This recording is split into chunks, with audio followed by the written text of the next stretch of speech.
ਵਾਪਸ ਤੁਹਾਡਾ ਸਵਾਗਤ ਹੈ ਅਤੇ ਇਸ ਹਫ਼ਤੇ ਅਸੀਂ ਫੋਰਸਡ ਓਸੀਲੇਟਰ ਦੇ ਆਪਣੇ ਅਧਿਐਨ ਨੂੰ ਜਾਰੀ ਰੱਖਾਂਗੇ ਅਤੇ ਖਾਸ ਤੌਰ ਤੇ ਇਸ ਮੋਡਿਊਲ ਵਿੱਚ ਅਸੀਂ ਰੋਜ਼ੋਨੈਂਸ ਨੂੰ ਦੇਖਾਂਗੇ ਅਤੇ ਆਮ ਤੌਰ ਤੇ ਅਸੀਂ ਪਿਛਲੇ ਮੋਡਿਊਲ ਵਿੱਚ ਕੀ ਕੀਤਾ ਸੀ ਉਸ ਦੇ ਤੁਰੰਤ ਰੀਕੈਪ ਨਾਲ ਸ਼ੁਰੂ ਕੀਤਾ ਜਾਵੇਗਾ। ਇਸ ਲਈ ਅਸੀਂ ਇੱਕ ਫੋਰਸਡ ਓਸੀਲੇਟਰ ਲਈ ਗਤੀ ਦੇ ਇਕੁਏਸ਼ਨ ਨੂੰ ਲਿਖ ਕੇ ਸ਼ੁਰੂ ਕੀਤਾ। ਇਹ ਤੁਹਾਨੂੰ ਇੱਕ ਵਾਰ ਫਿਰ ਯਾਦ ਦਿਵਾ ਦਈਏ, ਫੋਰਸਿੰਗ ਜਾਂ ਐਕਸਟਰਨਲ ਫੋਰਸਿੰਗ ਅਸਲ ਵਿੱਚ ਇਸ ਟਰਮ ਤੋਂ ਨਿਕਲਦੀ ਹੈ ਅਤੇ ਓਮੇਗਾ ਫੋਰਸਿੰਗ ਦੀ ਫਰੀਕੁਐਂਸੀ ਹੈ ਅਤੇ ਇਹ ਗਾਮਾ ਆਮ ਤੌਰ ਤੇ ਉਹ ਟਰਮ ਹੈ ਜੋ ਸਿਸਟਮ ਵਿੱਚ ਡਿਸਿਪੇਸ਼ਨ ਨੂੰ ਦਰਸਾਉਂਦੀ ਹੈ ਅਤੇ ਬੇਸ਼ੱਕ ਐਸ ਸਟਿਫਨੈਸ ਕੋਫੀਸ਼ੀਐਂਟ ਹੈ ਜੋ ਪਹਿਲੇ ਸਥਾਨ ਵਿੱਚ ਓਸੀਲੇਸ਼ਨਸ ਲਈ ਸਮੱਗਰੀ ਪ੍ਰਦਾਨ ਕਰਦਾ ਹੈ, ਤਾਂ ਗਣਿਤ ਦੇ ਰੂਪ ਵਿੱਚ ਇਸ ਸਮੁੱਚੀ ਇਕੁਏਸ਼ਨ ਨੂੰ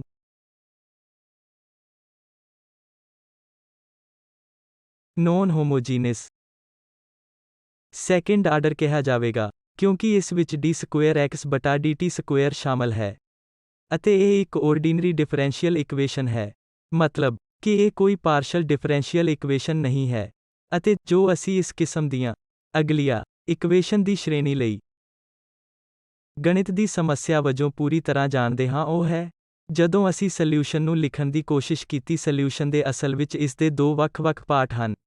ਇੱਕ ਉਹ ਹੈ ਜਿਸ ਨੂੰ ਮੁਫਤ ਪਾਰਟ ਕਿਹਾ ਜਾਂਦਾ ਹੈ, ਜਿਸ ਨੂੰ ਮੈਂ ਇੱਥੇ XC ਦੁਆਰਾ ਦਰਸਾਇਆ ਹੈ।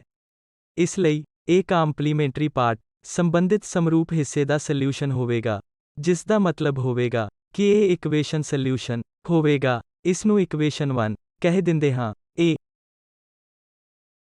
ਇਕੁਏਸ਼ਨ 1 ਦਾ ਸੋਲਿਊਸ਼ਨ ਹੋਵੇਗਾ ਜਿਸ ਵਿੱਚ f00 ਦੇ ਬਰਾਬਰ ਹੋਵੇਗਾ। ਇਸ ਲਈ ਜੋ ਕਿ ਸਿਰਫ ਸਟੈਂਡਰਡ ਡੈਂਪਡ ਓਸੀਲੇਟਰ ਹੈ ਜਿਸ ਨੂੰ ਅਸੀਂ ਪਹਿਲਾਂ ਹੀ ਦੇਖਿਆ ਹੈ ਅਤੇ ਅਸੀਂ ਉਹਨਾਂ ਸੋਲਿਊਸ਼ਨਸ ਨੂੰ ਪਹਿਲਾਂ ਹੀ ਜਾਣਦੇ ਹਾਂ, ਖਾਸ ਤੌਰ ਤੇ ਉੱਥੇ ਦੇ ਹੱਲ ਐਕਸਪੋਨੈਂਸ਼ੀਅਲ ਡੈਂਪਿੰਗ ਫੈਕਟਰ ਦੇ ਨਾਲ ਆਉਂਦੇ ਹਨ ਅਤੇ ਹੱਲ ਦਾ ਦੂਜਾ ਪਾਰਟ ਹੈ ਜਿਸ ਨੂੰ ਪਾਰਟਿਕੂਲਰ ਸੋਲਿਊਸ਼ਨ ਕਿਹਾ ਜਾਂਦਾ ਹੈ, ਜਿਸ ਨੂੰ ਇੱਥੇ XP ਦੁਆਰਾ ਦਰਸਾਇਆ ਗਿਆ ਹੈ। ਇਸ ਲਈ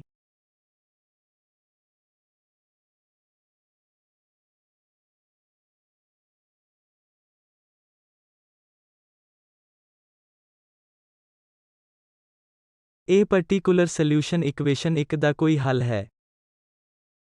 ਜਨਰਲ ਸੋਲਿਊਸ਼ਨ ਜਿਸ ਨੂੰ x ਦੁਆਰਾ t ਦੇ ਫੰਕਸ਼ਨ ਵਜੋਂ ਦਰਸਾਇਆ ਗਿਆ ਹੈ।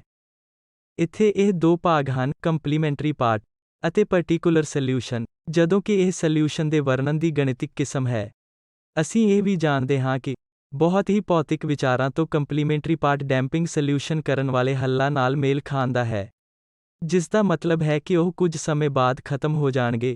ਇਸ ਲਈ ਫਿਜ਼ੀਕਲੀ ਉਹਨਾਂ ਨੂੰ ਅਸਥਾਈ ਕਿਹਾ ਜਾਂਦਾ ਹੈ। ਇਸ ਲਈ ਤੁਸੀਂ ਯਾਦ ਰੱਖੋਗੇ ਕਿ ਉਹ ਸਾਰੇ AC ਪਾਵਰ ਮਾਈਨਸ PT ਗੁਣਾ ਕਿਸੇ ਚੀਜ਼ ਨਾਲ ਕਰੋ। ਪਾਰਟਿਕੂਲਰ ਸੋਲਿਊਸ਼ਨ ਉਹ ਹੋਵੇਗਾ ਜਿਸ ਨੂੰ ਸਟੇਡੀ ਸਟੇਟ ਕਿਹਾ ਜਾਂਦਾ ਹੈ। ਇਸ ਦਾ ਕਾਰਨ ਇਹ ਹੈ ਕਿ ਜੇਕਰ ਮੇਰੇ ਕੋਲ ਇੱਕ ਓਸੀਲੇਟਿੰਗ ਸਿਸਟਮ ਹੈ ਅਤੇ ਇਸ ਦੀ ਪੈਰਾਮੀਟਰਾਂ ਦੁਆਰਾ ਦਿੱਤੀ ਗਈ ਓਸੀਲੇਸ਼ਨ ਦੀ ਆਪਣੀ ਨੈਚੁਰਲ ਫਰੀਕੁਐਂਸੀ ਹੈ। ਹੁਣ ਜੇਕਰ ਮੈਂ f0 cos ਓਮੇਗਾ t ਜਾਂ ਕੋਈ ਹੋਰ ਐਕਸਟਰਨਲ ਡਰਾਈਵਿੰਗ ਵਰਗੀ ਕੋਈ ਚੀਜ਼ ਦੇ ਕੇ ਇਸ ਨੂੰ ਐਕਸਟਰਨਲੀ ਓਸੀਲੇਟ ਕਰਨ ਦੀ ਕੋਸ਼ਿਸ਼ ਕਰਦਾ ਹਾਂ, ਇਸ ਲਈ ਕੀ ਹੋਵੇਗਾ ਕਿ ਆਮ ਤੌਰ ਤੇ ਸਿਸਟਮ ਇਸ ਦੀਆਂ ਤਾਲਾਂ ਨੂੰ ਵਿਵਸਥਿਤ ਕਰੇਗਾ, ਇਸ ਲਈ ਕਿ ਆਖਰਕਾਰ ਕੁਝ ਸਮੇਂ ਬਾਅਦ ਇਹ ਉਸੇ ਫਰੀਕੁਐਂਸੀ ਤੇ ਓਸੀਲੇਟ ਹੋਵੇਗਾ ਜਿਸ ਨਾਲ ਮੈਂ ਸਿਸਟਮ ਨੂੰ ਚਲਾ ਰਿਹਾ ਹਾਂ। ਇਸ ਲਈ ਉਸ ਅਵਸਥਾ ਵਿੱਚ ਟ੍ਰਾਂਸੀਐਂਟਸ ਖਤਮ ਹੋ ਗਏ ਹਨ। ਜੋ ਬਚਿਆ ਹੈ ਉਹ ਸਟੇਡੀ ਸਟੇਟ ਓਸੀਲੇਸ਼ਨ ਹੈ। ਇਸ ਲਈ ਇਸ ਖਾਸ ਕੇਸ ਵਿੱਚ ਜਿੱਥੇ ਫੋਰਸਿੰਗ f0 cos ਓਮੇਗਾ t ਹੈ, ਜਿਵੇਂ ਕਿ ਇੱਥੇ ਲਿਖਿਆ ਗਿਆ ਹੈ, ਉਸ ਕੇਸ ਵਿੱਚ ਅਸੀਂ ਸਮੇਂ ਦੇ ਫੰਕਸ਼ਨ ਵਜੋਂ ਡਿਸਪਲੇਸਮੈਂਟ ਅਤੇ ਵੈਲੋਸਿਟੀ ਲਈ ਹੱਲ ਕੱਢਿਆ। ਜੇਕਰ ਤੁਸੀਂ ਇਸ ਦੀ ਫੋਰਸਿੰਗ ਨਾਲ ਤੁਲਨਾ ਕਰਦੇ ਹੋ, ਜੋ ਕਿ f0 cos ਓਮੇਗਾ t ਹੈ, ਤੁਸੀਂ ਦੇਖਦੇ ਹੋ ਕਿ ਟਾਈਮ ਦੇ ਫੰਕਸ਼ਨ ਦੇ ਰੂਪ ਵਿੱਚ t ਡਿਸਪਲੇਸਮੈਂਟ ਦਾ x sin ਓਮੇਗਾ t ਹੁੰਦਾ ਹੈ। ਇਸ ਲਈ ਸਪਸ਼ਟ ਤੌਰ ਤੇ ਇਹਨਾਂ ਦੋ ਫੰਕਸ਼ਨਾਂ ਦੇ ਵਿਚਕਾਰ ਫੋਰਸਿੰਗ ਅਤੇ ਡਿਸਪਲੇਸਮੈਂਟ ਦੇ ਵਿਚਕਾਰ ਇੱਕ ਪਾਈ ਬਾਏ 2 ਫੇਜ਼ ਡਿਫਰੈਂਸ ਅੰਤਰ ਹੈ। ਇਸ ਤੋਂ ਇਲਾਵਾ ਫਾਇਦਾ ਇੱਕ ਵਾਧੂ ਫੇਜ਼ ਡਿਫਰੈਂਸ ਵੀ ਹੈ। ਇਸ ਲਈ ਤੁਸੀਂ ਹਮੇਸ਼ਾ ਫਾਈ ਨੂੰ 0 ਹੋਣ ਲਈ ਐਡਜਸਟ ਕਰ ਸਕਦੇ ਹੋ, ਪਰ ਫਿਰ ਵੀ ਫੋਰਸਿੰਗ ਅਤੇ ਡਿਸਪਲੇਸਮੈਂਟ ਵਿਚਕਾਰ ਪਾਈ ਦੇ 2 ਦੁਆਰਾ ਫੇਜ਼ ਡਿਫਰੈਂਸ ਹੁੰਦਾ ਹੈ। ਦੂਜੇ ਪਾਸੇ ਜੇਕਰ ਤੁਸੀਂ ਦੇਖਦੇ ਹੋ, ਜੇਕਰ ਤੁਸੀਂ ਵੇਗ ਨੂੰ ਟਾਈਮ ਦੇ ਫੰਕਸ਼ਨ ਵਜੋਂ ਦੇਖਦੇ ਹੋ, ਇਸ ਲਈ ਫੋਰਸਿੰਗ ਅਤੇ ਵੈਲੋਸਿਟੀ ਦੇ ਵਿਚਕਾਰ ਇੱਕ ਫੇਜ਼ ਮੈਚਿੰਗ ਹੁੰਦਾ ਹੈ ਬਸ਼ਰਤੇ ਫਾਈ 0 ਦੇ ਬਰਾਬਰ ਹੋਵੇ। ਜੇਕਰ ਫਾਈ 0 ਦੇ ਬਰਾਬਰ ਨਹੀਂ ਹੈ, ਤਾਂ ਫੋਰਸਿੰਗ ਅਤੇ ਵੈਲੋਸਿਟੀ ਦੇ ਵਿਚਕਾਰ ਫਾਈ ਦਾ ਇੱਕ ਫੇਜ਼ ਹੋਵੇਗਾ। ਇਸ ਲਈ ਤੁਸੀਂ F0 sin ਓਮੇਗਾ t ਹੋਣ ਲਈ ਮਜਬੂਰ ਕਰ ਸਕਦੇ ਹੋ, ਜਾਂ ਆਮ ਤੌਰ ਤੇ ਕੁਝ ਆਰਬਿਟਰੇਰੀ ਟਾਈਮ ਨਿਰਭਰ ਫੰਕਸ਼ਨ ਲੈ ਸਕਦੇ ਹੋ ਜਿਸ ਨੂੰ ਕੋਸਾਈਨ ਅਤੇ ਸਾਈਨ ਦੇ ਰੂਪ ਵਿੱਚ ਹੱਲ ਕੀਤਾ ਜਾ ਸਕਦਾ ਹੈ, ਪਰ ਅੰਤ ਵਿੱਚ ਕੁਆਲਿਟੇਟਿਵ ਨਤੀਜਾ ਉਹੀ ਰਹੇਗਾ। ਅੱਜ ਅਸੀਂ ਕੁਝ ਅਸਾਧਾਰਨ ਨਾਵਲ ਫਿਨੋਮੀਨਾ ਨੂੰ ਦੇਖ ਕੇ ਸ਼ੁਰੂਆਤ ਕਰਾਂਗੇ ਜੋ ਦਿਖਾਈ ਦੇਣਗੀਆਂ ਜਦੋਂ ਤੁਹਾਡੇ ਕੋਲ ਓਸੀਲੇਟਰੀ ਸਿਸਟਮ ਵਿੱਚ ਦੋਨੋਂ ਡੈਂਪਿੰਗ ਅਤੇ ਫੋਰਸਿੰਗ ਹੋਣਗੇ। ਪਰ ਇਸ ਤੋਂ ਪਹਿਲਾਂ ਕਿ ਅਸੀਂ ਅਜਿਹਾ ਕਰੀਏ, ਆਓ ਇਸ ਇਕੁਏਸ਼ਨ ਨੂੰ ਡੂੰਘਾਈ ਨਾਲ ਦੇਖੀਏ। ਇਸ ਲਈ ਮੇਰੇ ਕੋਲ ਹੱਲ ਇੱਥੇ ਲਿਖੇ ਹੋਏ ਹਨ। ਅਤੇ ਜੇਕਰ ਤੁਸੀਂ ਪਹਿਲੇ ਨੂੰ ਦੇਖਦੇ ਹੋ ਜੋ ਟਾਈਮ ਦੇ ਫੰਕਸ਼ਨ ਵਜੋਂ ਡਿਸਪਲੇਸਮੈਂਟ ਹੈ, ਤਾਂ ਤੁਸੀਂ ਵੇਖੋਗੇ ਕਿ ਇਸ ਦੇ ਸਾਹਮਣੇ ਇੱਕ ਮਾਈਨਸ ਆਈ ਹੈ। ਅਤੇ ਦੁਬਾਰਾ ਇਸ ਤੱਥ ਤੋਂ ਕਿ ਮੈਨੂੰ e ਪਾਵਰ ਥੀਟਾ ਲਿਖਣ ਦਿਓ, ਅਸੀਂ ਜਾਣਦੇ ਹਾਂ ਕਿ ਇਹ ਕੋਸ ਥੀਟਾ ਪਲਸ ਆਈ ਸਾਈਨ ਥੀਟਾ ਦੇ ਬਰਾਬਰ ਹੈ। ਅਤੇ ਜੇਕਰ ਮੈਨੂੰ ਮਾਈਨਸ ਆਈ ਦੀ ਲੋੜ ਹੈ ਤਾਂ ਇਹ e ਪਾਵਰ ਮਾਈਨਸ ਆਈ ਪਾਈ ਬਟਾ 2 ਮਾਈਨਸ ਆਈ ਦੇ ਬਰਾਬਰ ਹੋਵੇਗੀ। ਇਸ ਲਈ ਤੁਹਾਨੂੰ ਸਿਰਫ ਥੀਟਾ ਨੂੰ ਮਾਈਨਸ ਪਾਈ ਨੂੰ 2 ਦੁਆਰਾ ਸਬਸਟੀਟਿਊਟ ਕਰਨ ਦੀ ਲੋੜ ਹੈ, ਅਤੇ ਤੁਹਾਨੂੰ ਇਹ ਨਤੀਜਾ ਮਿਲੇਗਾ। ਇਸ ਲਈ ਜਿਸ ਦਾ ਮਤਲਬ ਹੈ ਕਿ ਹੁਣ ਮੈਂ ਇਸ ਡਿਸਪਲੇਸਮੈਂਟ ਨੂੰ ਸਮੇਂ ਦੇ ਫੰਕਸ਼ਨ ਦੇ ਤੌਰ ਤੇ ਦੁਬਾਰਾ ਲਿਖ ਸਕਦਾ ਹਾਂ ਮਾਈਨਸ ਆਈ ਨੂੰ ਐਕਸਪੋਨੈਂਸ਼ੀਅਲ ਵਿੱਚ ਅਬਸੋਰਬ ਕਰਕੇ।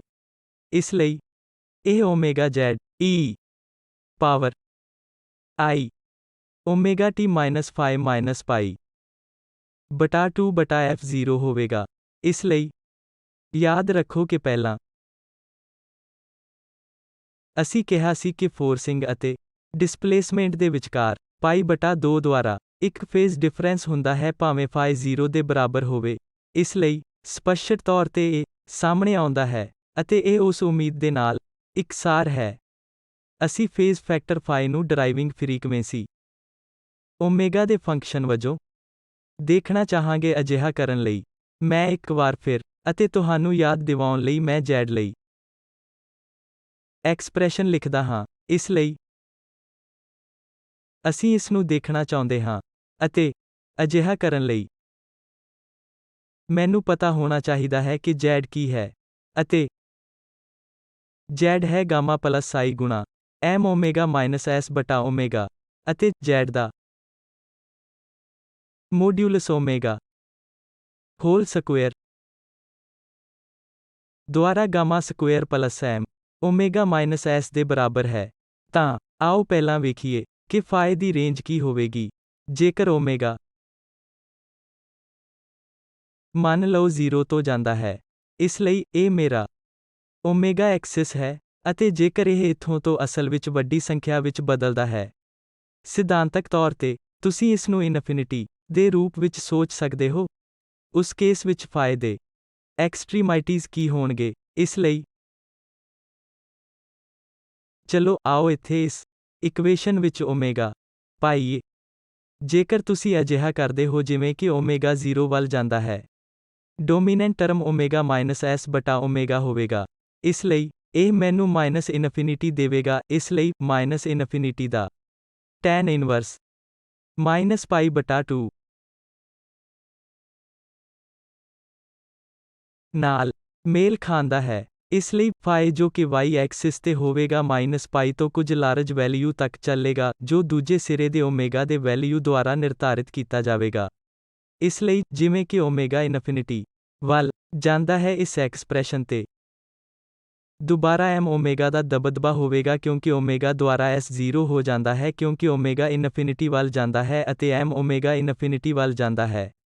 ਇਸ ਲਈ ਇਨਫਿਨਿਟੀ ਦਾ tan ਇਨਵਰਸ ਪਾਈ ਬਟਾ 2 ਹੋਵੇਗਾ। ਇਸ ਲਈ ਇਹ ਮਾਈਨਸ ਪਾਈ ਬਟਾ 2 ਤੋਂ ਪਲੱਸ ਪਾਈ ਬਟਾ 2 ਹੋ ਜਾਂਦਾ ਹੈ। ਅਤੇ ਵਿਚਕਾਰ ਕਿਤੇ ਜਦੋਂ ਇਸ ਬ੍ਰੈਕਟ ਦੇ ਅੰਦਰ ਦੀ ਕੁਆਂਟੀਟੀ ਇੱਥੇ 0 ਦੇ ਬਰਾਬਰ ਹੈ ਤਾਂ phi 0 ਦੇ ਬਰਾਬਰ ਹੋਵੇਗੀ। ਇਸ ਲਈ ਇਹ ਇੱਥੇ ਕਿਤੇ ਹੋਵੇਗਾ ਅਤੇ ਜਦੋਂ ਅਜਿਹਾ ਹੁੰਦਾ ਹੈ ਤਾਂ phi 0 ਦੇ ਬਰਾਬਰ ਹੋਵੇਗਾ। ਜੇਕਰ m ਓਮੇਗਾ ਮਾਈਨਸ s ਨੂੰ ਓਮੇਗਾ ਦੁਆਰਾ ਗਾਮਾ ਦੁਆਰਾ ਵੰਡਿਆ ਜਾਵੇ ਤਾਂ 0 ਦੇ ਬਰਾਬਰ ਹੈ ਅਤੇ ਇਸ ਦਾ ਅਰਥ ਹੈ ਕਿ ਓਮੇਗਾ ਸਕੁਏਅਰ m ਦੇ ਬਰਾਬਰ s ਹੈ। ਅਤੇ ਅਸੀਂ ਜਾਣਦੇ ਹਾਂ ਕਿ s ਬਟਾ m ਉਹ ਹੈ ਜਿਸ ਨੂੰ ਅਸੀਂ ਓਸੀਲੇਸ਼ਨ ਦੀ ਇੱਕ ਨੈਚੁਰਲ ਫ੍ਰੀਕੁਐਂਸੀ ਵਜੋਂ ਵਿਸ਼ੇਸ਼ਤਾ ਦਿੰਦੇ ਹਾਂ ਅਤੇ ਇਸ ਨੂੰ ਓਮੇਗਾ ਸਕੁਏਅਰ ਦੁਆਰਾ ਦਰਸਾਵਾਂਗੇ। ਇਸ ਲਈ ਇਹ ਉਹ ਬਿੰਦੂ ਹੈ ਜਿੱਥੇ ਓਮੇਗਾ 0 ਦੇ ਬਰਾਬਰ ਹੈ ਜੋ ਕਿ s ਦੇ ਸਕੁਏਅਰ ਰੂਟ ਦੇ ਬਰਾਬਰ ਹੈ। ਇਸ ਲਈ ਸਾਡੇ ਕੋਲ ਸਭ ਕੁਝ ਹੈ ਜਿਸ ਦਾ ਸਾਨੂੰ ਸਿਰਫ ਚਿੱਤਰ ਖਿੱਚਣ ਦੀ ਲੋੜ ਹੈ। ਅਤੇ ਇਸ ਲਈ ਹੁਣ ਅਸੀਂ ਜਾਣਦੇ ਹਾਂ ਕਿ ਫਿਗਰ ਅਜਿਹਾ ਹੈ ਕਿ ਇਹ ਮਾਈਨਸ ਪਾਈ ਬਟਾ 2 ਤੋਂ ਪਲੱਸ ਪਾਈ ਬਟਾ 2 ਤੱਕ ਜਾਂਦਾ ਹੈ। ਜੋ ਕਰਨਾ ਬਾਕੀ ਹੈ ਇਹ ਨਿਰਧਾਰਿਤ ਕਰਨਾ ਹੈ ਕਿ ਇਹ ਕਿਵੇਂ ਜਾਂਦਾ ਹੈ। ਮੈਂ ਇਸ ਨੂੰ ਤੁਹਾਡੇ ਲਈ ਇੱਕ ਸਮੱਸਿਆ ਵਾਂਗ ਛੱਡਾਂਗਾ। ਇਸ ਲਈ ਤੁਹਾਨੂੰ ਪਤਾ ਕਰਨ ਦੀ ਜ਼ਰੂਰਤ ਹੈ ਕਿ ਕੀ ਇੱਥੋਂ ਇਹ ਇਸ ਤਰ੍ਹਾਂ ਆਵੇਗਾ ਜਾਂ ਇਹ ਇਸ ਤਰ੍ਹਾਂ ਆਵੇਗਾ ਜਾਂ ਇਹ ਇਸ ਤਰ੍ਹਾਂ ਆਵੇਗਾ। ਇਸ ਲਈ ਇੱਥੇ ਤੁਹਾਨੂੰ ਓਮੇਗਾ ਦੇ ਇੱਕ ਫੰਕਸ਼ਨ ਦੇ ਤੌਰ ਤੇ phi ਦੇ ਸਲੋਪ ਨੂੰ ਬਾਹਰ ਕੱਢਣਾ ਅਤੇ 0 ਦੇ ਬਰਾਬਰ ਓਮੇਗਾ ਤੇ ਇਸ ਦਾ ਮੁੱਲ ਪਤਾ ਲਗਾਉਣ ਦੀ ਲੋੜ ਹੈ। ਅਤੇ ਜੇਕਰ ਤੁਸੀਂ ਅਜਿਹਾ ਕਰਦੇ ਹੋ ਤਾਂ ਇਸ ਨਾਲ ਗਾਮਾ ਦੀ ਛੋਟੀ ਵੈਲਿਊ ਦਾ ਪਤਾ ਲੱਗੇਗਾ। ਇਹ ਅਸਲ ਵਿੱਚ 0 ਦੇ ਬਹੁਤ ਨੇੜੇ ਹੈ। ਇਸ ਸਥਿਤੀ ਵਿੱਚ ਸੰਭਾਵਿਤ ਫਿਗਰ ਕੁਝ ਇਸ ਤਰ੍ਹਾਂ ਦਿਖਾਈ ਦੇਵੇਗਾ ਅਤੇ ਸਿਧਾਂਤ ਵਿੱਚ ਕੋਈ ਵੀ ਡਰਾ ਕਰ ਸਕਦਾ ਹੈ। ਇਸ ਲਈ ਉਦਾਹਰਨ ਲਈ ਜੇਕਰ ਮੈਂ ਪਹਿਲੀ ਕਰਵ ਨੂੰ ਦਰਸਾਉਂਦਾ ਹਾਂ ਜੋ ਮੈਂ ਗਾਮਾ 1 ਦੁਆਰਾ ਡਰਾ ਕੀਤੀ ਹੈ ਅਤੇ ਇਹ ਗਾਮਾ 2 ਦੁਆਰਾ, ਫਿਰ ਇਸ ਮਾਮਲੇ ਵਿੱਚ ਗਾਮਾ 2 ਗਾਮਾ 1 ਤੋਂ ਵੱਡਾ ਹੈ ਅਤੇ ਇਹ ਪਤਾ ਲਗਾਉਣਾ ਵੀ ਆਸਾਨ ਹੈ ਕਿ ਇਸ ਭਾਗ ਵਿੱਚ ਜਿੱਥੇ phi ਦੀ ਵੈਲਿਊ ਨੈਗੇਟਿਵ ਹੈ ਵੈਲੋਸਿਟੀ ਫੇਜ਼ ਵਿੱਚ f ਵੱਲ ਜਾਂਦਾ ਹੈ। ਦੂਜੇ ਸ਼ਬਦਾਂ ਵਿੱਚ ਵੈਲੋਸਿਟੀ ਦਾ ਪੜਾ ਇੱਕ ਐਕਸਟਰਨਲ ਫੋਰਸਿੰਗ ਦੇ ਫੇਜ਼ ਦੀ ਅਗਵਾਈ ਕਰਦਾ ਹੈ। ਦੂਜੇ ਪਾਸੇ ਇਸ ਖੇਤਰ ਵਿੱਚ phi ਪੋਜ਼ਿਟਿਵ ਹੈ। ਇਹ 0 ਤੋਂ ਪਾਈ ਬਟਾ 2 ਤੱਕ ਜਾਂਦਾ ਹੈ। ਉਸ ਮਾਮਲੇ ਵਿੱਚ ਵੈਲੋਸਿਟੀ f ਤੋਂ ਪਛੜ ਜਾਂਦਾ ਹੈ ਜਾਂ ਵਧੇਰੇ ਸਪਸ਼ਟ ਤੌਰ ਤੇ ਵੈਲੋਸਿਟੀ ਦਾ ਫੇਜ਼ ਫੋਰਸਿੰਗ ਮਿਆਦ ਤੋਂ ਪਛੜ ਜਾਂਦਾ ਹੈ। ਇਸ ਲਈ ਇਹ ਸਾਨੂੰ ਇੱਕ ਗਲੋਬਲ ਪਿਕਚਰ ਦਿੰਦਾ ਹੈ ਕਿ ਕਿਵੇਂ ਵੈਲੋਸਿਟੀ ਅਤੇ ਫੋਰਸਿੰਗ ਵਿਚਕਾਰ ਫੇਜ਼ ਜਾਂ ਫੇਜ਼ ਡਿਫਰੈਂਸ ਤੁਹਾਡੇ ਮਾਪਦੰਡਾਂ ਵਿੱਚ ਵੱਖੋ ਵੱਖਰੇ ਹੁੰਦੇ ਹਨ।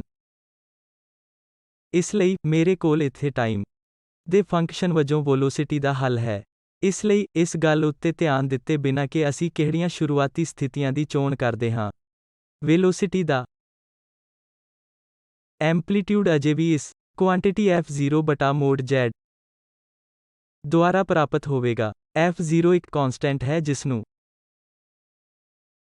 ਤੁਸੀਂ ਅਸਲ ਵਿੱਚ ਬਦਲ ਨਹੀਂ ਸਕਦੇ ਕਿਉਂਕਿ ਇਹ ਸਮੱਸਿਆ ਦੇ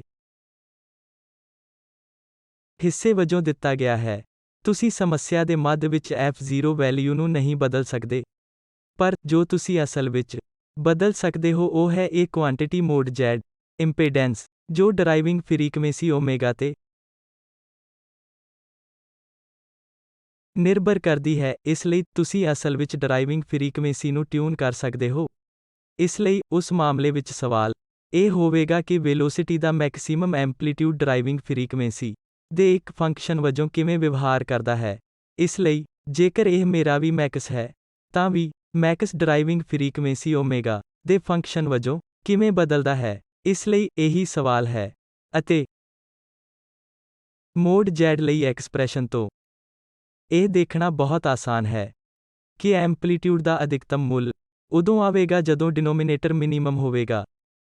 ਦੂਜੇ ਸ਼ਬਦਾਂ ਵਿੱਚ f0 ਬਟਾ ਮੋਡ Z ਦਾ ਮੈਕਸਿਮਾ ਉਦੋਂ ਹੋਵੇਗਾ ਜਦੋਂ m ਮੋਡ Z ਮਿਨੀਮਮ ਹੋਵੇ, ਅਤੇ ਮੋਡ Z ਆਪਣੇ ਆਪ ਵਿੱਚ ਘੱਟੋ ਘੱਟ ਹੋਵੇਗਾ ਜਦੋਂ ਇਹ ਗਾਮਾ ਅਤੇ ਇਹ ਦੋਵੇਂ ਟਰਮ 0 ਦੇ ਬਰਾਬਰ ਹੋਣ। ਪਰ ਫਿਰ ਅਸੀਂ ਜਾਣਦੇ ਹਾਂ ਕਿ ਅਸੀਂ ਇਹ ਮੰਨ ਲਿਆ ਹੈ ਕਿ ਇੱਥੇ ਡਿਸਿਪੇਸ਼ਨ ਹੋਵੇਗਾ, ਇਸ ਲਈ ਗਾਮਾ 0 ਦੇ ਬਰਾਬਰ ਨਹੀਂ ਹੈ, ਜਿਸ ਸਥਿਤੀ ਵਿੱਚ ਮੋਡ Z ਮਿਨੀਮਮ ਹੋਵੇਗਾ ਜਦੋਂ ਇਹ quantity m omega minus s ਬਟਾ ਓਮੇਗਾ 0 ਦੇ ਬਰਾਬਰ ਹੈ। ਇਸ ਲਈ ਆਓ ਇਸ ਨੂੰ ਥੋੜੇ ਵੱਖਰੇ ਢੰਗ ਨਾਲ ਦੁਬਾਰਾ ਲਿਖੀਏ। ਇਸ ਲਈ ਓਮੇਗਾ ਦੇ ਫੰਕਸ਼ਨ ਵਜੋਂ Vmax AF 0 ਬਟਾ ਮੋਡ Z ਹੈ, ਜੋ ਕਿ ਗਾਮਾ ਸਕੁਏਅਰ ਦੇ ਸਕੁਏਅਰ ਰੂਟ ਨਾਲ m ਓਮੇਗਾ ਮਾਈਨ s ਨੂੰ ਓਮੇਗਾ ਹੋਲ ਸਕੁਏਅਰ ਨਾਲ ਵੰਡਣ ਨਾਲ f0 ਦੇ ਬਰਾਬਰ ਹੋਵੇਗਾ, ਅਤੇ ਇਸ ਨੂੰ ਇੱਕ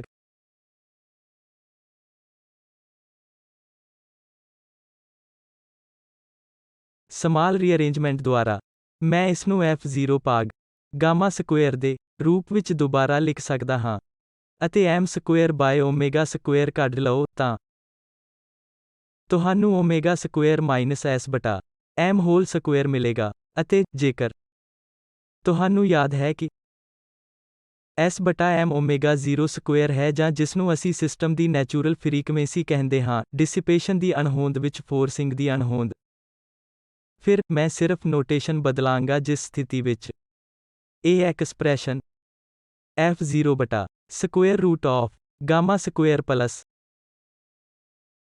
m ਸਕੁਏਅਰ ਬਟਾ omega square into omega square minus omega 0 square ਬਣ ਜਾਵੇਗੀ।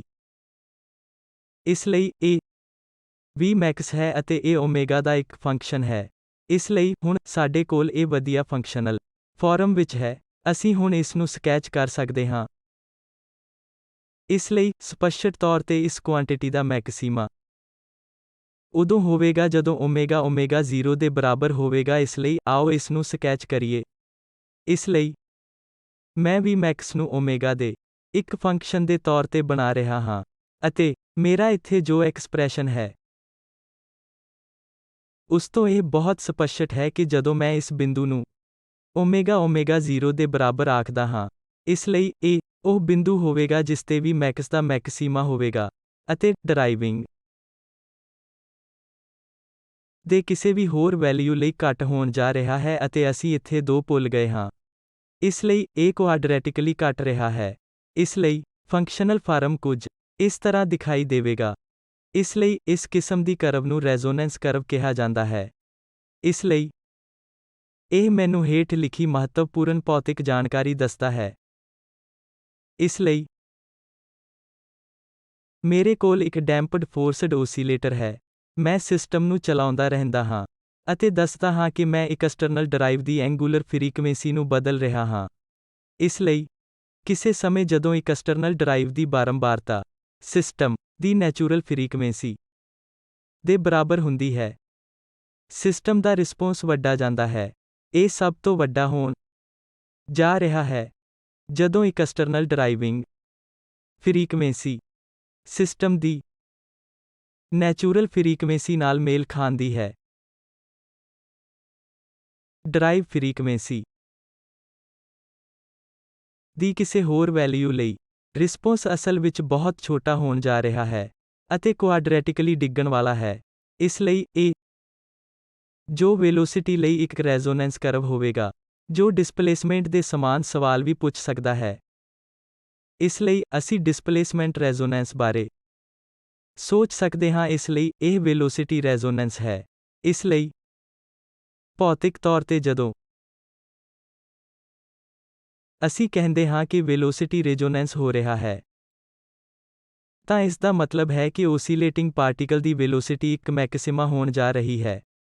ਇਸ ਲਈ ਇਸ ਤੋਂ ਪਹਿਲਾਂ ਕਿ ਅਸੀਂ ਡਿਸਪਲੇਸਮੈਂਟ ਰੈਜ਼ੋਨੈਂਸ ਨੂੰ ਵੇਖੀਏ, ਆਓ ਜਿਵੇਂ ਅਸੀਂ ਵੈਲੋਸਿਟੀ ਦੇ ਮਾਮਲੇ ਲਈ ਕੀਤਾ ਸੀ, ਆਓ ਪਹਿਲਾਂ ਦੇਖੀਏ ਕਿ ਫਾਈ ਐਂਗੂਲਰ ਫ੍ਰੀਕੁਏਂਸੀ ਨਾਲ ਕਿਵੇਂ ਬਦਲਦਾ ਹੈ। ਇਸ ਲਈ ਫਾਈ ਫੇਜ਼ ਡਿਫਰੈਂਸ ਹੈ, ਅਤੇ ਬੇਸ਼ੱਕ ਮੇਰੇ ਕੋਲ ਇੱਥੇ f0 e power i omega t ਦੁਆਰਾ ਦਿੱਤਾ ਗਿਆ ਸਟੈਂਡਰਡ ਡਰਾਈਵਿੰਗ ਸ਼ਬਦ ਹੈ ਅਤੇ ਮੇਰੇ ਕੋਲ ਟਾਈਮ ਦੇ ਫੰਕਸ਼ਨ ਵਜੋਂ ਡਿਸਪਲੇਸਮੈਂਟ ਹੈ। ਇੱਥੇ ਮੈਂ ਇਸ -i ਨੂੰ ਅਬਸੋਰਬਡ ਕਰ ਲਿਆ ਹੈ, ਜੋ ਇੱਕ ਐਕਸਪੋਨੈਂਸ਼ੀਅਲ ਹੈ ਅਤੇ ਇਸ ਲਈ ਇਹ ਇੱਕ ਫੇਜ਼ ਫੈਕਟਰ ਦੇ ਰੂਪ ਵਿੱਚ ਦਿਖਾਈ ਦਿੰਦਾ ਹੈ। ਯਾਦ ਰੱਖੋ ਕਿ ਪਹਿਲਾਂ ਦੇ ਇੱਕ ਮੋਡਿਊਲ ਵਿੱਚ ਅਸੀਂ ਕਿਹਾ ਸੀ ਕਿ ਜਦੋਂ ਤੁਸੀਂ i ਨਾਲ ਗੁਣਾ ਕਰਦੇ ਹੋ ਤਾਂ ਵੈਕਟਰ ਨੂੰ ਪਾਈ ਨਾਲ 2 ਨਾਲ ਮੋੜਨ ਦੇ ਬਰਾਬਰ ਹੁੰਦਾ ਹੈ। ਇਸ ਲਈ ਜਦੋਂ ਤੁਸੀਂ -i ਨਾਲ ਗੁਣਾ ਕਰਦੇ ਹੋ ਤਾਂ -ਪਾਈ ਦੇ ਇਸ ਫੇਜ਼ ਨੂੰ 2 ਨਾਲ ਜੋੜਨ ਦੇ ਬਰਾਬਰ ਹੁੰਦਾ ਹੈ। ਅਤੇ ਬੇਸ਼ੱਕ ਮੋਡਿਊਲਸ z ਸਾਡੇ ਕੋਲ ਪਹਿਲਾਂ ਹੀ ਮੌਜੂਦ ਹੈ, ਇਸ ਲਈ ਹੁਣ ਟੋਟਲ ਫੇਜ਼ ਐਂਗਲ ਹੇਠਾਂ ਦਿੱਤਾ ਹੋਵੇਗਾ। ਇਸ ਲਈ ਆਮ ਵਾਂਗ ਤੁਸੀਂ iωt ਅਤੇ iωt ਨੂੰ ਘਟਾਉਂਦੇ ਹੋ, ਜੋ ਦੂਰ ਹੋ ਜਾਂਦਾ ਹੈ। ਇਸ ਲਈ ਕੁੱਲ ਫੇਜ਼ ਐਂਗਲ -φ π/2 ਹੈ, ਜਿੱਥੇ ਸਿਰਫ ਫੇਜ਼ ਐਂਗਲ ਹੀ ਸਿਰਫ φ ਹੀ ਹੋਵੇਗਾ। ਇਸ ਲਈ ਹੁਣ ਕਿਉਂਕਿ ਅਸੀਂ ਪਲੋਟ φ ਵਰਸਸ ਐਂਗੂਲਰ ਫ੍ਰੀਕੁਐਂਸੀ ω ਚਾਹੁੰਦੇ ਹਾਂ, ਆਓ ਪਹਿਲਾਂ ਇਹਨਾਂ ਕੁਆਂਟੀਟੀਜ਼ ਦੀ ਰੇਂਜ ਨੂੰ ਵੇਖੀਏ। ਚਲੋ ਕੁੱਲ ਫੇਜ਼ ਐਂਗਲ ਦਾ ਸਕੈਚ ਬਣਾਈਏ। ਮੈਂ ਇਸ ਨੂੰ ਇੱਥੇ ਲਿਖਦਾ ਹਾਂ। ਕੁੱਲ ਫੇਜ਼ ਐਂਗਲ, ਮੈਂ ਇਸ ਨੂੰ x-ਐਕਸਿਸ ਉੱਤੇ ω ਦੇ ਇੱਕ ਫੰਕਸ਼ਨ ਦੇ ਰੂਪ ਵਿੱਚ ਸਕੈਚ ਕਰਨ ਜਾ ਰਿਹਾ ਹਾਂ ਅਤੇ ਮੈਂ φ ਨੂੰ ਰਾਈਟ ਹੈਂਡ ਸਾਈਡ ਤੇ ਫੇਜ਼ ਐਂਗਲ ਨੂੰ ਪਲੋਟ ਕਰ ਸਕਦਾ ਹਾਂ। ਇਸ ਲਈ ਜੇਕਰ ਤੁਹਾਨੂੰ ਸਾਡੀਆਂ ਪਿਛਲੀਆਂ ਆਰਗੂਮੈਂਟਾਂ ਤੋਂ ਯਾਦ ਹੈ ਕਿ φ π/2 ਤੋਂ π/2 ਹੋ ਜਾਂਦਾ ਹੈ, ਕਿਉਂਕਿ ਐਕਸਪ੍ਰੈਸ਼ਨ ਅਜੇ ਵੀ ਉਹੀ ਹੈ ਭਾਵੇਂ ਇਹ ਵੈਲੋਸਿਟੀ ਹੋਵੇ ਜਾਂ ਡਿਸਪਲੇਸਮੈਂਟ φ ਅਸੀਂ ਅਜੇ ਵੀ -π/2 ਤੋਂ +π/2 ਹੋ ਜਾਵਾਂਗੇ। ਤਾਂ ਚਲੋ ਇਹ ਕਹੀਏ ਕਿ ਇੱਥੇ ਇਹ -π/2 ਤੋਂ +π/2 ਜਾਵੇਗਾ। ਦੂਜੇ ਪਾਸੇ ਜਦੋਂ φ -π ਦੇ ਬਰਾਬਰ ਹੁੰਦਾ ਹੈ, ਤਾਂ ਟੋਟਲ ਫੇਜ਼ ਐਂਗਲ ਸਿਰਫ 0 ਦੇ ਬਰਾਬਰ ਹੋਵੇਗਾ। ਇਹ ਇਸ ਲਈ ਹੈ ਕਿਉਂਕਿ ਤੁਸੀਂ ਇੱਥੇ φ ਦੀ ਵੈਲਿਊ ਵਿੱਚ -π/2 ਨਾਲ ਸਬਸਟੀਟਿਊਟ ਕਰਦੇ ਹੋ, ਜਿਸ ਤੋਂ ਤੁਹਾਨੂੰ ਸਿਰਫ 0 ਮਿਲੇਗਾ। ਅਤੇ ਜਦੋਂ φ +π/2 ਦੇ ਬਰਾਬਰ ਹੋਵੇਗਾ, ਤਾਂ ਤੁਹਾਨੂੰ -π ਮਿਲੇਗਾ। ਇਸ ਲਈ ਇੱਥੇ ਵੈਲਿਊ -π ਦੇ ਬਰਾਬਰ ਹੋਵੇਗਾ। ਇਸ ਲਈ ਹੁਣ ਸਾਨੂੰ ਬਸ ਇਸ φ ਦੇ ਫੰਕਸ਼ਨਲ ਫਾਰਮ ਨੂੰ ਪਲੋਟ ਕਰਨ ਦੀ ਲੋੜ ਹੈ, ਜੋ ਗਾਮਾ ਦੁਆਰਾ ਵੰਡੇ ਗਏ ω-s ਦੇ tan ਇਨਵਰਸ ਦੇ ਬਰਾਬਰ ਹੈ। ਇਸ ਲਈ ਇੱਥੇ ਦੁਬਾਰਾ ਮੈਂ ਇਸ ਨੂੰ ਤੁਹਾਡੇ ਲਈ ਇੱਕ ਅਭਿਆਸ ਦੇ ਤੌਰ ਤੇ ਛੱਡ ਦਿੰਦਾ ਹਾਂ, ਪਰ ਇਹ ਕਰਵ ਕੁਝ ਅਜਿਹਾ ਦਿਖਾਈ ਦੇਣਾ ਚਾਹੀਦਾ ਹੈ। ਅਤੇ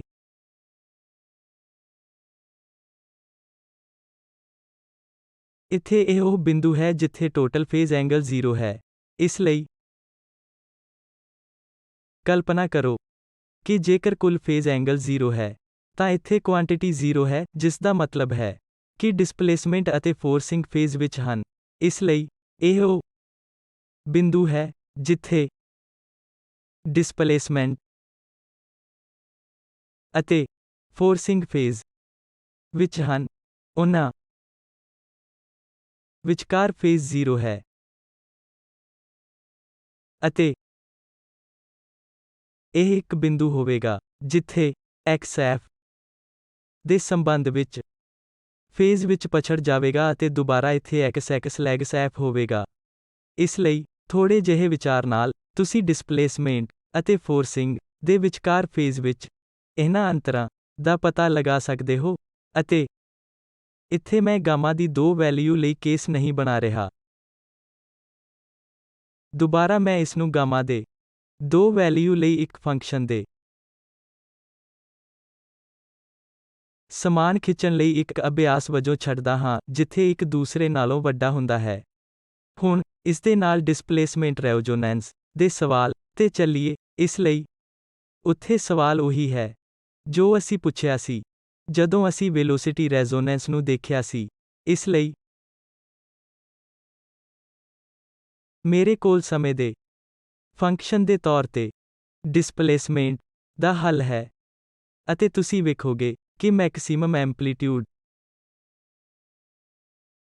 0 f0 ਬਟਾ ਓਮੇਗਾ ਮੋਡ z ਹੋਵੇਗਾ। ਚਲੋ ਲਿਖਦੇ ਹਾਂ ਕਿ x max f0 ਬਟਾ ਓਮੇਗਾ ਮੋਡ z ਹੋਵੇਗਾ। ਇਸ ਲਈ, ਇੱਥੇ ਦੁਬਾਰਾ ਸਵਾਲ ਉਹੀ ਹੈ। ਜੇਕਰ ਮੈਂ ਓਮੇਗਾ ਨੂੰ ਟਿਊਨਿੰਗ ਕਰ ਰਿਹਾ ਸੀ, ਜੇਕਰ ਮੈਂ ਡਰਾਈਵਿੰਗ ਦੀ ਫ੍ਰੀਕੁਐਂਸੀ ਬਦਲ ਰਿਹਾ ਸੀ, x max ਕਿਵੇਂ ਬਦਲੇਗਾ? ਯਾਦ ਰੱਖੋ ਕਿ ਪਿਛਲੇ ਕੇਸ ਦੇ ਉਲਟ, ਇੱਥੇ ਸਵਾਲ ਥੋੜਾ ਹੋਰ ਗੁੰਝਲਦਾਰ ਹੈ, ਕਿਉਂਕਿ ਤੁਹਾਡੇ ਕੋਲ ਇੱਥੇ ਓਮੇਗਾ ਹੈ, ਪਰ z ਦੇ ਇਸ ਮੋਡਿਊਲਸ ਦੇ ਅੰਦਰ ਓਮੇਗਾ ਵੀ ਹੈ। ਇਸ ਲਈ ਸਾਨੂੰ ਓਮੇਗਾ ਦੇ ਸੰਬੰਧ ਵਿੱਚ ਇਸ ਫੰਕਸ਼ਨ ਨੂੰ ਘੱਟ ਤੋਂ ਘੱਟ ਕਰਨ ਦੀ ਲੋੜ ਹੈ। ਆਮ ਤੌਰ ਤੇ, ਦਲੀਲ ਇਹ ਹੈ ਕਿ x max ਅਧਿਕਤਮ ਹੋਵੇਗਾ ਜਦੋਂ ਡਿਨੋਮੀਨੇਟਰ ਨਿਊਨਤਮ ਹੋਵੇ। ਇੱਥੇ ਡਿਨੋਮੀਨੇਟਰ ਓਮੇਗਾ ਮੋਡਿਊਲਸ z ਹੈ, ਤਾਂ ਜਿਵੇਂ ਕਿ ਅਸੀਂ ਇੱਥੇ ਡਿਨੋਮੀਨੇਟਰ ਦਾ ਮਿਨੀਮਮ ਪਤਾ ਲਗਾਉਣਾ ਚਾਹੁੰਦੇ ਹਾਂ, ਤਾਂ ਸਾਨੂੰ ਕਰਨਾ ਹੈ ਓਮੇਗਾ ਦੇ ਸੰਬੰਧ ਵਿੱਚ ਡਿਨੋਮੀਨੇਟਰ ਨੂੰ 0 ਦੇ ਬਰਾਬਰ ਅਤੇ ਓਮੇਗਾ ਦੇ ਮੁੱਲ ਵਿੱਚ ਸੈਟ ਕਰਨਾ ਹੋਵੇਗਾ। ਇਸ ਲਈ, ਅਸੀਂ ਇਸ ਨੂੰ ਸਮੱਸਿਆ ਦੇ ਇੱਕ ਹਿੱਸੇ ਵਜੋਂ ਕਰ ਸਕਦੇ ਹਾਂ। ਪਰ ਜੇਕਰ ਤੁਸੀਂ ਇਹ ਕਰਦੇ ਹੋ, ਜੋ ਤੁਹਾਨੂੰ ਨਤੀਜਾ ਪ੍ਰਾਪਤ ਕਰਨ ਲਈ ਆਸਾਨ ਹੈ ਕਿ omega square omega 0 square minus gamma square ਬਟਾ 2m ਸਕੁਏਅਰ ਦੇ ਬਰਾਬਰ ਹੈ, ਜਿੱਥੇ ਓਮੇਗਾ 0 ਸਕੁਏਅਰ s ਬਟਾ m ਹੁੰਦਾ ਹੈ, ਜਿਸ ਨੂੰ ਸਿਸਟਮ ਦੀ ਬਿਨਾਂ ਕਿਸੇ ਡੈਂਪਿੰਗ ਜਾਂ ਫੋਰਸਿੰਗ ਦੇ ਨੈਚੁਰਲ ਫ੍ਰੀਕੁਐਂਸੀ ਕਿਹਾ ਜਾਂਦਾ ਹੈ। ਇਸ ਲਈ, ਇਸ ਸਮੱਗਰੀ ਦੇ ਨਾਲ ਅਸੀਂ ਡਿਸਪਲੇਸਮੈਂਟ ਰੈਜ਼ੋਨੈਂਸ ਕਰਵ ਨੂੰ ਸਕੈਚ ਕਰਨ ਲਈ ਤਿਆਰ ਹਾਂ। ਇਸ ਲਈ, ਇੱਥੇ ਤੁਸੀਂ ਦੇਖਿਆ ਹੈ ਕਿ ਰੈਜ਼ੋਨੈਂਸ ਜਾਂ x max ਦਾ ਅਧਿਕਤਮ ਵੈਲਿਊ ਓਮੇਗਾ 0 ਸਕੁਏਅਰ ਤੇ ਨਹੀਂ ਹੁੰਦਾ ਹੈ, ਪਰ ਫ੍ਰੀਕੁਐਂਸੀ ਦੇ ਵੈਲਿਊ ਤੇ ਹੁੰਦਾ ਹੈ, ਜੋ ਕਿ ਓਮੇਗਾ 0 ਸਕੁਏਅਰ ਤੋਂ ਥੋੜਾ ਹੇਠਾਂ ਹੈ। ਇਸ ਲਈ, ਤੁਸੀਂ ਦੇਖ ਸਕਦੇ ਹੋ ਕਿ ਇਸ ਦਾ ਓਮੇਗਾ 0 ਮਾਈਨਸ ਗਾਮਾ ਸਕੁਏਅਰ ਬਟਾ 2m ਸਕੁਏਅਰ ਹੈ। ਇਸ ਲਈ, ਸਾਨੂੰ ਜੋ ਮਿਲੇਗਾ ਉਹ ਇੱਕ ਕਰਵ ਦੀ ਇੱਕ ਸੀਰੀਜ਼ ਹੈ ਜੋ ਇਸ ਤਰ੍ਹਾਂ ਦਿਖਾਈ ਦੇਵੇਗੀ। ਮੈਨੂੰ ਹੁਣ ਤੁਹਾਡੇ ਲਈ ਉਹਨਾਂ ਦਾ ਸਕੈਚ ਬਣਾਉਣ ਦਿਓ। ਮੇਰੇ ਕੋਲ ਡਿਸਪਲੇਸਮੈਂਟ ਰੈਜ਼ੋਨੈਂਸ ਕਰਵ ਦਾ ਸਕੈਚ ਹੈ। ਇਸ ਲਈ, ਤੁਸੀਂ ਕੁਝ ਮਹੱਤਵਪੂਰਨ ਫੀਚਰ ਵੇਖੋਗੇ। ਇੱਕ ਹੈ ਮੈਕਸਿਮਾ ਹੁੰਦਾ ਹੈ। ਮੈਕਸਿਮਾ ਓਮੇਗਾ ਦੀ ਵੈਲਿਊ ਤੇ ਹੁੰਦਾ ਹੈ, ਜੋ ਓਮੇਗਾ 0 ਤੋਂ ਘੱਟ ਹੁੰਦਾ ਹੈ, ਅਤੇ ਇਹ ਗਾਮਾ ਦੇ ਨਾਲ ਬਦਲਦਾ ਹੈ। ਅਤੇ ਨਾਲ ਹੀ, ਤੁਸੀਂ ਡਿਸਿਪੇਸ਼ਨ ਵਧਾਉਂਦੇ ਹੋ। ਕੋਰਸ ਦੀ ਮੈਕਸਿਮਮ ਵੈਲਿਊ ਘਟਦੀ ਹੈ, ਜਿਸ ਦੀ ਤੁਸੀਂ ਸੁਭਾਵਿਕ ਰੂਪ ਨਾਲ ਭੌਤਿਕ ਅੰਤਰਗਿਆਨ ਤੋਂ ਉਮੀਦ ਕਰੋਗੇ। ਵਿਆਖਿਆ ਕਰਨ ਲਈ ਇਹ ਕਰਵ ਫਿਜ਼ੀਕਲੀ ਸਾਨੂੰ ਦੱਸਦਾ ਹੈ ਕਿ ਜੇਕਰ ਤੁਹਾਡੇ ਕੋਲ ਇੱਕ ਓਸੀਲੇਟਿੰਗ ਸਿਸਟਮ ਹੈ ਜੋ ਕਿ ਦੋਵੇਂ ਡੈਂਪਡ ਹਨ ਅਤੇ ਤੁਸੀਂ ਇਸ ਨੂੰ ਕੁਝ ਐਂਗੂਲਰ ਫ੍ਰੀਕੁਐਂਸੀ ਨਾਲ ਚਲਾ ਰਹੇ ਹੋ, ਅਤੇ ਜੇਕਰ ਤੁਸੀਂ ਐਂਗੂਲਰ ਫ੍ਰੀਕੁਐਂਸੀ ਨੂੰ ਬਦਲ ਰਹੇ ਹੋ ਤਾਂ ਸਿਸਟਮ ਦਾ ਰੋਸਪੌਂਸ ਸਭ ਤੋਂ ਵੱਡਾ ਹੋਵੇਗਾ। ਇੱਥੇ ਰੋਸਪੌਂਸ ਨੂੰ ਓਸੀਲੇਸ਼ਨ ਦੇ ਐਂਪਲੀਟਿਊਡ ਦੇ ਰੂਪ ਵਿੱਚ ਮਾਪਿਆ ਜਾਂਦਾ ਹੈ। ਡਰਾਈਵਿੰਗ ਫ੍ਰੀਕੁਐਂਸੀ ਦੀ ਵੈਲਿਊ ਤੇ ਓਸੀਲੇਸ਼ਨ ਦਾ ਐਂਪਲੀਟਿਊਡ ਸਭ ਤੋਂ ਵੱਡਾ ਹੋਵੇਗਾ, ਜੋ ਕਿ ਸਿਸਟਮ ਦੀ ਨੈਚੁਰਲ ਫ੍ਰੀਕੁਐਂਸੀ ਤੋਂ ਥੋੜਾ ਘੱਟ ਹੈ। ਇਸ ਲਈ, ਇਸ ਨੂੰ ਡਿਸਪਲੇਸਮੈਂਟ ਰੈਜ਼ੋਨੈਂਸ ਜਾਂ ਸਧਾਰਨ ਰੈਜ਼ੋਨੈਂਸ ਕਿਹਾ ਜਾਵੇਗਾ। ਇਸ ਮੋਡਿਊਲ ਦਾ ਸਾਰ ਦੇਣ ਲਈ ਅਸੀਂ ਜੋ ਦੇਖਿਆ ਉਹ ਇਹ ਹੈ ਕਿ ਅਸੀਂ ਦੋਨਾਂ ਹੱਲਾਂ ਨੂੰ ਦੇਖਿਆ। ਜੋ ਅਸੀਂ ਡੈਂਪਡ ਓਸੀਲੇਟਰ ਲਈ ਪ੍ਰਾਪਤ ਕੀਤੇ ਸਨ। ਦੋਵੇਂ ਹੱਲ ਦਾ ਮਤਲਬ ਹੈ ਕਿ ਅਸੀਂ ਟਾਈਮ ਦੇ ਫੰਕਸ਼ਨ ਵਜੋਂ ਵਿਸਥਾਪਨ ਅਤੇ ਵੈਲੋਸਿਟੀ ਨੂੰ ਟਾਈਮ ਦੇ ਫੰਕਸ਼ਨ ਵਜੋਂ ਦੇਖਿਆ, ਅਤੇ ਅਸੀਂ ਨੇੜਿਓਂ ਇਹ ਦੇਖਣ ਦੀ ਕੋਸ਼ਿਸ਼ ਕੀਤੀ ਕਿ ਕੀ ਹੁੰਦਾ ਹੈ ਜੇਕਰ ਮੈਂ ਐਂਗੂਲਰ ਫ੍ਰੀਕੁਐਂਸੀ ਨੂੰ ਟਿਊਨ ਕਰਦਾ ਹਾਂ ਜਿਸ ਨਾਲ ਮੈਂ ਸਿਸਟਮ ਚਲਾ ਰਿਹਾ ਹਾਂ। ਇਸ ਲਈ, ਤੁਸੀਂ ਓਮੇਗਾ ਦੇ ਇੱਕ ਫੰਕਸ਼ਨ ਦੇ ਰੂਪ ਵਿੱਚ ਵੈਲੋਸਿਟੀ ਅਤੇ ਇਸ ਦੇ ਵਿਚਕਾਰ ਫੇਜ਼ ਨੂੰ ਦੇਖਦੇ ਹੋ, ਅਤੇ ਇੱਥੇ ਤੁਹਾਡੇ ਸਾਹਮਣੇ ਸਕੈਚ ਕੀਤਾ ਗਿਆ ਹੈ। ਇਸ ਲਈ, ਓਮੇਗਾ 0 ਤੋਂ ਹੇਠਾਂ ਫ੍ਰੀਕੁਐਂਸੀ ਵੈਲਿਊ ਦੀ ਇੱਕ ਸੀਮਾ ਹੈ, ਜੋ ਕਿ ਨੈਚੁਰਲ ਫ੍ਰੀਕੁਐਂਸੀ ਹੈ, ਜਿੱਥੇ ਵੈਲੋਸਿਟੀ ਫੇਜ਼ ਦੇ ਰੂਪ ਵਿੱਚ f ਲੀਡ ਕਰਦਾ ਹੈ, ਅਤੇ ਜੇਕਰ ਡਰਾਈਵਿੰਗ ਫ੍ਰੀਕੁਐਂਸੀ ਨੈਚੁਰਲ ਫ੍ਰੀਕੁਐਂਸੀ ਤੋਂ ਵੱਡੀ ਹੈ ਤਾਂ ਵੀ ਵੈਲੋਸਿਟੀ ਫੇਜ਼ ਵਿੱਚ ਡਰਾਈਵਿੰਗ ਫ੍ਰੀਕੁਐਂਸੀ ਪਛੜ ਜਾਂਦੀ ਹੈ। ਅਤੇ ਜਿੱਥੋਂ ਤੱਕ ਵੈਲੋਸਿਟੀ ਦਾ ਸਵਾਲ ਹੈ ਅਤੇ ਅਸੀਂ ਵੈਲੋਸਿਟੀ ਰੈਜ਼ੋਨੈਂਸ ਦੇ ਵਿਚਾਰ ਨੂੰ ਵੀ ਦੇਖਿਆ। ਇਸ ਲਈ, ਤੁਸੀਂ ਪੁੱਛਦੇ ਹੋ ਕਿ ਵੇਗ ਦਾ ਮੈਕਸਿਮਮ ਐਂਪਲੀਟਿਊਡ ਕੀ ਹੈ? ਇਹ ਡਰਾਈਵਿੰਗ ਫ੍ਰੀਕੁਐਂਸੀ ਨਾਲ ਕਿਵੇਂ ਬਦਲਦਾ ਹੈ? ਦਿਲਚਸਪ ਗੱਲ ਹੈ। ਇਹ ਪਤਾ ਚੱਲਦਾ ਹੈ ਕਿ ਜਦੋਂ natural frequency driving frequency velocity ਦੇ ਬਰਾਬਰ ਹੁੰਦੀ ਹੈ ਤਾਂ ਵੈਲੋਸਿਟੀ ਦਾ ਐਂਪਲੀਟਿਊਡ ਮੈਕਸਿਮਮ ਹੁੰਦਾ ਹੈ, ਅਤੇ ਟਾਈਮ ਦੇ ਫੰਕਸ਼ਨ ਵਜੋਂ ਡਿਸਪਲੇਸਮੈਂਟ ਬਾਰੇ ਬਿਲਕੁਲ ਇੱਕੋ ਜਿਹੇ ਸਵਾਲ ਪੁੱਛੇ ਜਾ ਸਕਦੇ ਹਨ। ਇਸ ਲਈ, ਅਸੀਂ ਅਜਿਹਾ ਕੀਤਾ। ਇਸ ਲਈ, ਅਸੀਂ ਦੇਖਿਆ ਕਿ ਫੇਜ਼ ਐਂਗਲ ਓਮੇਗਾ ਦੇ ਫੰਕਸ਼ਨ ਵਜੋਂ ਕਿਵੇਂ ਬਦਲਦਾ ਹੈ। ਇਸ ਲਈ, ਦੁਬਾਰਾ ਇਹ ਉਹ ਕਰਵ ਹੈ ਜੋ ਇੱਥੇ ਤੁਹਾਡੇ ਸਾਹਮਣੇ ਸਕੈਚ ਕੀਤਾ ਗਿਆ ਹੈ, ਅਤੇ ਅਸੀਂ ਡਿਸਪਲੇਸਮੈਂਟ ਰੈਜ਼ੋਨੈਂਸ ਦੇ ਵਿਚਾਰ ਨੂੰ ਵੀ ਦੇਖਿਆ ਹੈ। ਅਗਲੇ ਮੋਡਿਊਲ ਵਿੱਚ ਅਸੀਂ ਦੇਖਾਂਗੇ ਕਿ ਅਸੀਂ ਇਹਨਾਂ ਰੈਜ਼ੋਨੈਂਸ ਨੂੰ ਮਾਤਰਾਤਮਕ ਰੂਪ ਵਿੱਚ ਕਿਵੇਂ ਵਰਣਨ ਕਰ ਸਕਦੇ ਹਾਂ। ਇਸ ਲਈ Q ਵੈਲਿਊਜ਼ ਜਾਂ Q ਫੈਕਟਰ ਦੇ ਵਿਚਾਰ ਤੇ ਵਾਪਸ ਆਵਾਂਗੇ ਜੋ ਅਸੀਂ ਪਹਿਲਾਂ ਦੇਖਿਆ ਸੀ।